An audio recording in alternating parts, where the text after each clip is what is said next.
नमस्कार साथियों। आज अपन प्रधानमंत्री के बारे में डिस्कस करेंगे। दोस्तों, प्रधानमंत्री के पद के बारे में बहुत से ऐसे मन में सवाल आते हैं कि प्रधानमंत्री कब बनते हैं, क्यों बनते हैं, कैसे बनता है और क्यों बनता है। तो दोस्तों, इन्हीं सवालों के ऊपर अपन चर्चा करेंगे। तो सबसे पहली बात तो ये कि प्रधानमंत्री कौन बनता है। तो प्रधानमंत्री वो व्यक्ति बनता है जिसको लोकसभा में बहुमत प्राप्त होता है। जिस राजनीतिक दल को, उस राजनीतिक दल का जो नेता होता है वो प्रधानमंत्री बनता है। कब बनता है? सामान्यतः लोकसभा के आम चुनाव के बाद प्रधानमंत्री अपना पद ग्रहण करता है। कैसे बनता है प्रधानमंत्री? आप जानते हैं कि प्रधानमंत्री अपने पद पर नियुक्त होता है। इसी प्रकार क्यों बनता है?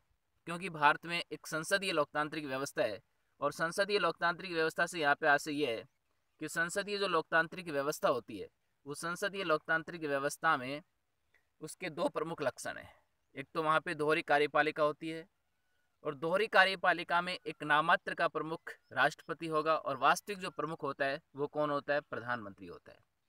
तो दोस्तों, यहाँ पे वास्तविक प्रमुख के रूप में प्रधानमंत्री को नियुक्त करना आवश्यक है, क्योंकि संसदीय लोकतांत्रिक हमारे यहाँ पे व्यवस्था है। तो इस प्रकार से ये सवालों के जवाब हैं कि प्रधानमंत्री कब बनेगा, क्यों बनेगा, कैसे बनेगा और कौन बनेगा। तो इनका एक ही लाइन में सीधा जवाब आता है कि लोकसभा के आम चुनाव के पश्चात जिस राजनीतिक दल को स्पष्ट बहुमत प्राप्त होता है, उस बहुमत प्राप्त दल का जो नेता होता है वो प्रधानमंत्री के पद पर नियुक्त होता है, और वो हमारी संसदीय लोकतांत्रिक व्यवस्था को साकार करने के लिए बनता है। अब दोस्तों, यहाँ पे और भी प्रधानमंत्री के बारे में बहुत से विचार हैं कि प्रधानमंत्री आखिर नियुक्त होता है तो उसे नियुक्त करता कौन है। तो दोस्तों, प्रधानमंत्री को नियुक्त राष्ट्रपति करता है। ये बिल्कुल क्लियर है आपके दिमाग में। और यहाँ पे नियुक्त किस सदन से किया जा सकता है? तो सामान्यतः देखिए, प्रधानमंत्री लोकसभा सदन से नियुक्त होता है, लेकिन राज्यसभा से भी नियुक्त किया जा सकता है। किसी भी प्रकार की कोई दिक्कत नहीं है। और अब तक राज्यसभा से प्रधानमंत्री नियुक्त हुए भी हैं। जैसे 4 प्रधानमंत्री नियुक्त हो चुके हैं, जैसे इंदिरा गांधी, एस.डी. देवगौड़ा, इंद्र कुमार गुजराल और मनमोहन सिंह।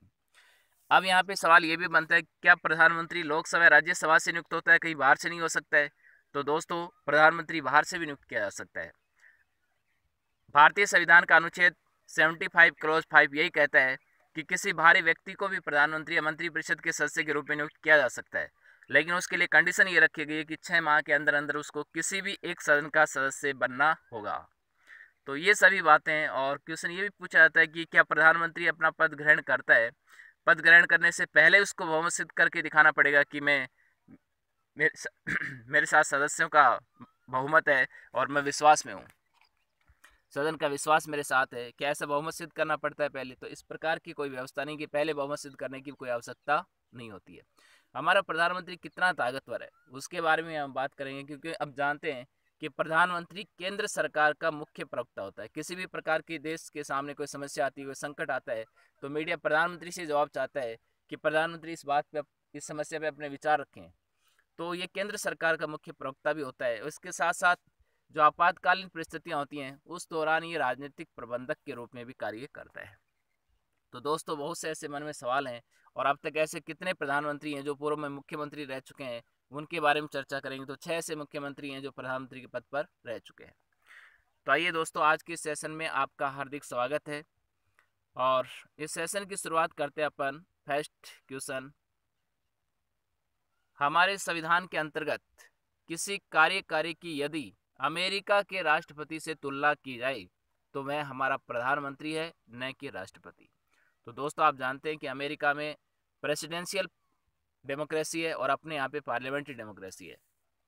यानी कि हमारी संसदीय जो लोकतांत्रिक व्यवस्था है उसमें हमारा प्रधानमंत्री कार्यपालिका का वास्तविक प्रमुख है, जबकि अमेरिका में जो राष्ट्रपति होता है वो सर्वसर्वा होता है। तो इस प्रकार की जो व्यवस्था है, ये जो विचार है, ये किन के थे? ये हमारे संविधान के जो जनक हैं, जिनको आधुनिक मनु भी कहा जाता है, डॉक्टर भीमराव अम्बेडकर, उनके ये विचार है। दोस्तों, ये क्वेश्चन आपको बिल्कुल क्लियर है कि हमारे संविधान के अंतर्गत किसी कार्यकारी की यदि अमेरिका के राष्ट्रपति से तुलना की जाए तो मैं प्रधानमंत्री यानी कि राष्ट्रपति, ये कहने वाले कौन थे? डॉक्टर भीमराव अम्बेडकर थे। इससे नेक्स्ट क्वेश्चन है दोस्तों, question number second. Question number second में आपसे पूछा गया कि प्रधानमंत्री का जो पद है, इस पद का उल्लेख कौन से अनुच्छेद में है? तो दोस्तों आप जानते हैं कि प्रधानमंत्री और जो मंत्रिपरिषद है इसका उल्लेख दो ही आर्टिकल में, आर्टिकल 74 और 75 में। यहाँ पे पद पूछा है तो पद का उल्लेख आर्टिकल 74 में। और 74 में कैसे दोस्तों, आपने 74 को पहले भी पढ़ा है जब हमने राष्ट्रपति के बारे में बात की थी। आर्टिकल 74 में प्रावधान है कि राष्ट्रपति को सहायता तथा सलाह देने के लिए एक मंत्रिपरिषद होगी जिसका अध्यक्ष प्रधानमंत्री होगा। तो इसका मतलब उस मंत्रिपरिषद के सर्जन की बात 74 में, और उस मंत्रिपरिषद का अध्यक्ष कौन होगा? प्रधानमंत्री होगा। तो यहाँ पे प्रधानमंत्री के जो पद का उल्लेख है वो आर्टिकल 74 में हो जाता है। आर्टिकल 75 बहुत ही विस्तृत है, इसमें बहुत सी बातें हैं। इसमें प्रधानमंत्री और मंत्रिपरिषद के जो अन्य सदस्य हैं उनकी नियुक्ति की बात की गई है। और इसी प्रकार मंत्रिपरिषद का व्यक्तिगत रूप से वो उत्तरदायी किसके होंगे? राष्ट्रपति के प्रति होंगे। सामूहिक रूप से लोकसभा के प्रति उत्तरदायी होंगे। उनकी पद और गोपनीयता की शपथ का उल्लेख है। इसके साथ साथ ही दोस्तों यहाँ पे ये भी बात की गई है कि जो प्रधानमंत्री है और वो किसी बाहरी सदन या मंत्रिपरिषद के सदस्य है, वो भी बाहरी सदन से हो सकता है। इसी प्रकार दोस्तों यहाँ पे बात ये भी की गई है कि इनके वेतन भत्तों का जो उल्लेख है वो भी 75 में। आर्टिकल 76 आप जानते हैं कि महान्यायवादी के उल्लेख करता है, और महान्यायवादी हमारे देश का सबसे बड़ा विधि या कानून अधिकारी होता है जो राष्ट्रपति के द्वारा नियुक्त होता है। उसका कार्यकाल भी राष्ट्रपति के द्वारा ही निर्धारित होता है, उसी के पश्चात पद धारण करता है। इसी प्रकार उसका जो वेतन है वो भी, वेतन भत्ते हैं वो भी राष्ट्रपति के द्वारा ही निर्धारित होता है, क्योंकि उसी के द्वारा निर्धारित पारिश्रमिक वेतन प्राप्त करता है। आर्टिकल 78 भी यहाँ पे इम्पोर्टेंट है। इसमें प्रधानमंत्री के कर्तव्यों का उल्लेख है। तो बहुत बार एग्जाम में ऐसा क्वेश्चन पूछा जाता है कि प्रधानमंत्री के कर्तव्यों का उल्लेख भारतीय संविधान के किस अनुच्छेद में है? तब आपका आंसर आएगा आर्टिकल 78 में। इसी में आपने ये भी देखा होगा कि राष्ट्रपति के भी अधिकार है। जब कभी प्रधानमंत्री अपने जो कर्तव्य है उनका निर्वहन सही तरीके से नहीं कर पाता है, अपनी विधायी या प्रशासनिक व्यवस्था की जानकारी राष्ट्रपति को नहीं दे पाता है, तो राष्ट्रपति को यह अधिकार है कि वो प्रधानमंत्री से विधायी तथा प्रशासनिक व्यवस्था की जानकारी मांग सकता है, और प्रधानमंत्री राष्ट्रपति को जानकारी देने के लिए बाध्य होता है, वो इनकार नहीं कर सकता है। तो आइए दोस्तों इससे नेक्स्ट क्वेश्चन देखते हैं। क्वेश्चन नंबर 3 में ये व्यवस्था है कि निम्नलिखित में से कौन सी ऐसी संस्था है जिसका अध्यक्ष प्रधानमंत्री नहीं होता है? तो दोस्तों बहुत सी ऐसी संस्थाएं हैं जिनका प्रधानमंत्री अध्यक्ष होता है। जैसे यहाँ पे आपसे पूछा है कि नहीं होता है, तो इसका राइट आंसर है क्षेत्रीय परिषद। दोस्तों राष्ट्रीय विकास परिषद है, राष्ट्रीय विकास परिषद का जो अध्यक्ष है वो प्रधानमंत्री होता है।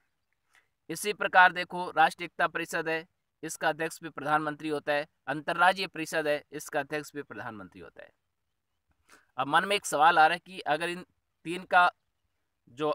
तीन संस्थाएं उनका अध्यक्ष प्रधानमंत्री होता है, तो आखिर ये जो क्षेत्रीय परिषद है इसका अध्यक्ष कौन होता है? तो दोस्तों ध्यान रखना, क्षेत्रीय परिषद का जो अध्यक्ष होता है वो गृह मंत्री होता है, केंद्रीय गृह मंत्री होता है। अब ये क्षेत्रीय परिषद क्या है इसके बारे में भी आपको जानना जरूरी है। क्षेत्रीय परिषद का जो विचार आया था सर्वप्रथम प्रधानमंत्री पंडित जवाहरलाल नेहरू के मन में विचार आया 1956 में। उन्होंने कहा कि अभी 7वें संविधान अधिनियम 1956 के तहत राज्यों का जो श्रेणियों में वर्गीकरण किया गया था वो तो हटा दिया गया है, तो क्यों न अब क्षेत्रीय परिषद बना दी जाए। तो उन्होंने 5 क्षेत्रीय परिषदों की एक संकल्पना प्रस्तुत की, और राज्य पुनर्गठन अधिनियम 1956 के तहत 5 क्षेत्रीय परिषद अस्तित्व में आ गई थी। और वो 5 क्षेत्रीय परिषद किस अधिनियम के तहत अस्तित्व में आई थी? राज्य पुनर्गठन अधिनियम 1956 के तहत। और उसी राज्य पुनर्गठन अधिनियम की सिफारिश के आधार पर ही आप जानते हैं कि राज्यों की जो श्रेणियां वो समाप्त की गई थी। तो दोस्तों यहाँ पे 5 क्षेत्रीय परिषद वो कौन कौन सी हैं? जैसे पूर्वी क्षेत्रीय परिषद, पश्चिमी क्षेत्रीय परिषद, दक्षिणी क्षेत्रीय परिषद, उत्तरी क्षेत्रीय परिषद और मध्य क्षेत्रीय परिषद। अब इनका अध्यक्ष गृह मंत्री होता है। पूर्वी क्षेत्रीय परिषद की बैठक होगी तब भी अध्यक्षता गृह मंत्री करेगा। पश्चिमी क्षेत्रीय परिषद की बैठक होगी तब भी अध्यक्षता गृह मंत्री करेगा। यानी कि 5 जो क्षेत्रीय परिषद उसमें किसी भी की बैठक होगी तो अध्यक्षता कौन करेगा? गृह मंत्री करेगा। अब इनके एक उपाध्यक्ष होता है। जैसे मान लो एक पश्चिमी क्षेत्रीय परिषद है जिसमें राजस्थान गुजरात जैसे राज्य हैं, तो वहाँ पे उनमें उपाध्यक्ष कौन होगा? क्रमवार मुख्यमंत्री होंगे, उनके उपाध्यक्ष और सदस्य होते हैं। तो दोस्तों यहाँ पे मंत्रिपरिषद के बारे में जो प्रावधान करता है वो कौन सा संशोधन है? तो ये सभी ऐसे हैं जो मंत्रिपरिषद से संबंधित हैं, तो आपका आंसर आएगा उपयुक्त सभी। दोस्तों 42वें संशोधन में व्यवस्था की गई थी कि राष्ट्रपति मंत्रिपरिषद की सलाह मानने के लिए बाध्य रहेगा। मंत्रिपरिषद जैसी उसको सलाह देगी, राष्ट्रपति उसी सलाह के अनुसार अपने पद के कर्तव्यों का निर्वहन करेगा। 44वां संशोधन है, इसके बिल्कुल विपरीत था और इसमें व्यवस्था कर दी गई थी कि राष्ट्रपति मंत्रिपरिषद के द्वारा दी गई परामर्श को एक बार पुनर्विचार के लिए लौटा सकता है। तो ये भी इसी से संबंधित है। 91वां संशोधन बेहद इंपॉर्टेंट, इसमें व्यवस्था की गई थी कि मंत्रिपरिषद का जो आकार है वो क्या होगा, निश्चित होगा। तो दोस्तों आप यहाँ से क्वेश्चन पूछा जाता है कि मंत्रिपरिषद का आकार किस संविधान संशोधन के तहत निश्चित किया गया था, तब आपका आंसर आएगा 91वें संविधान संशोधन अधिनियम 2003 के तहत आकार निश्चित किया गया। ये जो व्यवस्था है किस संविधान में शामिल की गई, कौन से आर्टिकल में शामिल की गई थी, आर्टिकल 75 क्लॉज फर्स्ट में ए व बी के रूप में। दोस्तों आप जानते हैं कि यहाँ पे अधिकतम जो मंत्री है वो कितने हो सकते हैं, जो इनका नियमन सदन है यानी जो लोकसभा है, लोकसभा की कुल सदस्य संख्या का अधिकतम 15%, इससे ज़्यादा मंत्री नहीं बनाए जा सकते हैं। जैसे वर्तमान में 545 सदस्य थे, अभी एंग्लो इंडियन है उनको निष्प्रभावी कर दिया उनकी मनोनयन को, तो यहाँ पे 543 सदस्य हैं। तो इस प्रकार से इनका जो 15% है वो 15% यहाँ पे निकल करके आएगा और लगभग 81 के करीब। तो 81 जो है यहाँ पे अधिकतम मंत्री हो सकते हैं, इससे ज़्यादा मंत्री नहीं बनाए जा सकते हैं। तो ये हमारी जो मंत्रिपरिषद का आकार निश्चित किया गया है ये इसी संशोधन के तहत किया गया है। तो तीनों ही संशोधन है वो मंत्रिपरिषद से ही संबंधित हैं। इससे नेक्स्ट क्वेश्चन है, संसदीय सचिव के संदर्भ में असंगत कथन कौन सा है। तो दोस्तों आप जानते हैं कि एक तो हमारी मंत्रिपरिषद होती है, मंत्रिपरिषद की 3 श्रेणियाँ होती हैं, जिसमें सबसे पहले नंबर पे कैबिनेट मंत्री आते हैं, दूसरे नंबर पे राज्य मंत्री या स्वतंत्र प्रभार वाले राज्य मंत्री आते हैं और तीसरे नंबर पे उप मंत्री आते हैं। और यहीं पे एक सवाल पूछा जाता है कि मंत्रिपरिषद की जो अंतिम श्रेणी है वो किसे कहा जाता है। तो दोस्तों मंत्रिपरिषद की जो अंतिम श्रेणी है वो संसदीय सचिव को ही कहा जाता है। तो यहाँ पे इनके बारे में आपको असंगत कथन बताना है। तो दोस्तों यहाँ पे जो संसदीय सचिव होते हैं वो प्रधानमंत्री के द्वारा नियुक्त होते हैं, ये बिल्कुल सही कथन है, क्योंकि मंत्रिपरिषद के सदस्य तो कौन नियुक्त करता है, राष्ट्रपति, लेकिन संसदीय सचिव होते हैं वो प्रधानमंत्री के द्वारा नियुक्त होते हैं और इनके पास अपना खुद का कोई विभाग नहीं होता है, ये विदाउट पोर्टफोलियो मिनिस्टर होते हैं, विभागहीन मंत्री होते हैं। दोस्तों आपको याद होगा कि 1858 का जो भारत शासन अधिनियम था उस समय भी तत्कालीन वायसराय लॉर्ड कैनिंग के द्वारा पोर्टफोलियो सिस्टम लागू करने की व्यवस्था की गई थी। 1867 में उन्होंने प्रयास किया था कि विभागहीन एक मंत्रिपरिषद की व्यवस्था की जाए, यानी संसदीय सचिवों की सभा नहीं, लेकिन वो व्यवस्था असफल रही। लेकिन जब जैसे 1861 का अधिनियम पारित हुआ था उस अधिनियम के तहत जो पोर्टफोलियो सिस्टम प्रणाली है वो लागू हो गई थी। तो ये भी क्वेश्चन पूछा जा सकता है कि किस भारत शासन अधिनियम के तहत वायसराय लॉर्ड कैनिंग के द्वारा पोर्टफोलियो प्रणाली को लागू करने का प्रयास किया था 1858 के तहत, और वो लागू कब हुई थी, 1861 के अधिनियम में लागू हुई थी। ये विभागहीन मंत्री होते हैं, इनके पास अपना खुद का कोई पर्टिकुलर डिपार्टमेंट नहीं होता है, हालांकि इन्हें राज्य मंत्री का दर्जा प्राप्त होता है। राज्य मंत्री को जो वेतन भत्ते प्राप्त होंगे, जो सुविधाएं प्राप्त होंगी, जो उन्मुक्तियां प्राप्त होंगी, वो सारी की सारी इनको राज्य मंत्री के समान प्राप्त होंगी। मंत्रिपरिषद की अंतिम श्रेणी कहलाती है। इनका आकार क्या होता है, अनिश्चित होता है। अभी अभी हमने पढ़ा था कि मंत्रिपरिषद का आकार तो निश्चित होता है, लोकसभा या जो हमारा नियमन सदन है उसकी जो कुल सदस्य संख्या का उसका अधिकतम 15% ही मंत्री बना सकते हैं, लेकिन संसदीय सचिवों का कोई आकार नहीं है, आप जितने चाहें उतने ही क्या बना सकते हैं, संसदीय सचिव नियुक्त कर सकते हैं, और ये नियुक्त करने की व्यवस्था भी कौन करता है, प्रधानमंत्री करता है। तो यहाँ पे असंगत कथन कोई भी नहीं है, क्योंकि संसदीय सचिव प्रधानमंत्री के द्वारा ही नियुक्त होते हैं, विभागहीन होते हैं, राज्य मंत्री का दर्जा प्राप्त होता है, मंत्रिपरिषद की अंतिम श्रेणी कहलाता है, इनका आकार अनिश्चित होता है। ये सभी फैक्ट इंपॉर्टेंट हैं दोस्तों। इससे नेक्स्ट क्वेश्चन है, निम्नलिखित में से कौन सा ऐसा युग्म है जो राज्यसभा सदस्य से नियुक्त होने वाले प्रधानमंत्री का है। तो हमने पहले ही पढ़ा है कि अब तक राज्यसभा से जो प्रधानमंत्री नियुक्त हुए हैं वो कितने नियुक्त हुए हैं, 4। तो यहाँ पे देखो 4 और 5 एक डिजिट है, इसमें बहुत डिफरेंस है। अगर आपसे क्वेश्चन पूछा जाए कि अब तक राज्यसभा सदन से कितने प्रधानमंत्री नियुक्त हुए हैं, तब आपका आंसर आएगा 4। अब तक राज्यसभा से कितनी बार प्रधानमंत्री नियुक्त हुए हैं, कितनी बार, तब आपका आंसर आएगा 5। कितनी बार में 5 एक संख्या क्यों बढ़ गई, आप जानते हैं कि मनमोहन सिंह 2 बार प्रधानमंत्री बने और दोनों बार किससे थे, राज्यसभा सदन से थे, इसलिए इनकी संख्या क्या हो जाती है, 5 हो जाती है। तो दोस्तों यहाँ पे आपसे पूछा है कि कौन सा ऐसा युग्म है जिसमें राज्यसभा सदन से नियुक्त होने वाले प्रधानमंत्री हैं। देखो, इंदिरा गांधी राज्यसभा सदन से नियुक्त होने वाली प्रथम प्रधानमंत्री थी। 24 जनवरी 1966 को जब उन्होंने पहली बार प्रधानमंत्री का पद ग्रहण किया था तो वो राज्यसभा सदन से थे। चौधरी चरण सिंह है, ये लोकसभा से थे। चौधरी चरण सिंह के बारे में एक इम्पोर्टेंट बात है कि वो प्रधानमंत्री है जिन्होंने लोकसभा का सामना ही नहीं किया था। HD देवगौड़ा, ये दूसरे नंबर के राज्यसभा सदस्य से नियुक्त होने वाले प्रधानमंत्री है जिन्होंने 1 जून 1996 को राज्यसभा सदन से प्रधानमंत्री का पद ग्रहण किया था। इंद्र कुमार गुजराल है। इंद्र कुमार गुजराल भी आप जानते हैं कि 21 अप्रैल 1997 को इन्होंने भी राज्यसभा सदन से ही किया था, प्रधानमंत्री का पद ग्रहण किया था। तो आपका जो राइट आंसर है वो क्या हो जाता है? बी हो जाता है। देखो, मनमोहन सिंह ऐसे प्रधानमंत्री हैं जो लगातार 2 बार प्रधानमंत्री बने और दोनों बार कौन से सदन से थे? राज्यसभा से थे। 22 मई 2004 को भी और 22 मई 2009 को भी। PV नरसिम्हा राव के बारे में एक इम्पोर्टेंट बात है कि दक्षिण भारत से ये नियुक्त होने वाले पहले प्रधानमंत्री थे, यानी कि 21 जून 1991 को ये प्रधानमंत्री बने थे और ये दक्षिण भारत से बनने वाले पहले प्रधानमंत्री थे। मोरारजी देसाई प्रथम गैर कांग्रेसी प्रधानमंत्री थे जिन्होंने अपना पद ग्रहण किया था 24 मार्च 1977 को और ये 28 जुलाई 1979 तक बने रहे थे। चंद्रशेखर के बारे में भी एक इम्पोर्टेंट बात है कि चंद्रशेखर वो प्रधानमंत्री हैं जिनका ये दुर्भाग्य रहा कि उन्होंने कभी भी लाल किले की प्राचीर से देश को संबोधित नहीं किया था, क्योंकि इनका कार्यकाल ही ऐसा रहा, क्योंकि 15 अगस्त इनके कार्यकाल में आया नहीं। 10 नवंबर 1990 से लेकर के और 21 जून 1991 तक इनका कार्यकाल रहा था, 15 अगस्त बीच में नहीं आया दोस्तों। तो इसीलिए इनको देश को संबोधित करने का अवसर प्राप्त नहीं था। तो ये सभी बातें। तो अब तक राज्यसभा से 4 प्रधानमंत्री नियुक्त हैं और कितनी बार? 5 बार।